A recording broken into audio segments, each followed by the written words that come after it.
সমকালীন আপনারা দেখেছেন যে একজন ভাই কওমি থেকে কোন একটি সংগঠনে গিয়েছে, যাওয়ার পরে ব্যাপকভাবে সেটার পক্ষে কাজ শুরু করে দিয়েছিল। কোন একদিন সাক্ষাতে আমি ওনাকে বলেছিলাম, আপনার পছন্দ নিয়ে আমি একটু শব্দ করবো না, তবে আপনাকে আমি ছোট্ট শুধু এতটুকু বলি, কওমির সন্তান হিসাবে, ওলামায়ে দেওবন্দের কাছে পড়াশোনা করেছেন হিসাবে, যদি পূর্ব থেকে আপনি পরিকল্পিত না হন, তাদের কোনো কাজের প্রতি প্রভাবিত হয়ে, যেমন ইদানিংকালে প্রভাবিত হচ্ছে কেন, মাপকাঠি ও মানদণ্ড নষ্ট হয়ে গেছে। আমাদের অনেকের মাপকাঠি ও মানদণ্ড, সেটা কি?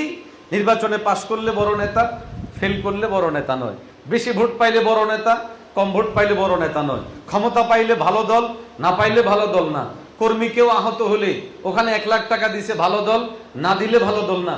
ও ভাই, আমি যে আপনাকে দেখতে যাব, আমি আমার মাদ্রাসা থেকে ছুটি পেতে হবে না? আপনি আমার দায়বদ্ধতাটা দেখতে হবে না? আপনি আপনার সঙ্গী যার দিকে আপনি আঙ্গুল তুলছেন, সে আসে না কেন, সে আমাকে টাকা দিচ্ছে না কেন, আপনারাও তো বুঝতে হবে যে আপনার সেই সঙ্গীর কাছে আদৌ টাকা আছে কিনা। তানুনাকে বলেছি, ওলামায়ে হকের মহব্বত আপনার দিলে থাকে, ওলামায়ে হকের সামনে দরস নিয়ে যদি আপনি ইলমে দ্বীন হাসিল করে থাকেন, দ্বীন বুঝে থাকেন, আল্লাহকে সাক্ষী রেখে বলি, আপনি যে সংগঠনে নতুন ভাবে যুক্ত হয়েছেন, ওই সংগঠনের কাজকে সামনে রেখে যদি আপনার মনে হয় দ্বীন বিবেচনায়, টাকা পয়সা বেশি হওয়া দ্বীন, পাশ ফেল হওয়া দ্বীন, ক্ষমতা অধিষ্ঠিত হয়ে যাওয়া দ্বীন, সেবামূলক প্রতিষ্ঠান গড়ে তোলা দ্বীন, যদি এগুলো দ্বীন না হয়, দ্বীন কি? আপনি যদি দ্বীন বোঝেন আর দ্বীন বিবেচনায় যদি ওই সংগঠন ইসলামী আন্দোলন বাংলাদেশ থেকেও অগ্রসর হয়, আমাকে দাওয়াত দেন, আমি আপনার হাতে বায়াত গ্রহণ করে ওই সংগঠনে যোগ দিব।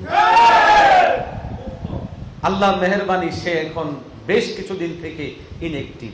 তার মানে সে আসলেও হক, আসলেও হক, হকের রক্ত তার শরীরে আছে, দিলের মধ্যে দরদ আছে, যার জন্য আমার এই শব্দ আমি বলেছি, যদি হক মনে করেন এই সংগঠনের মধ্যে দ্বীনের চাহিদা পূরণ।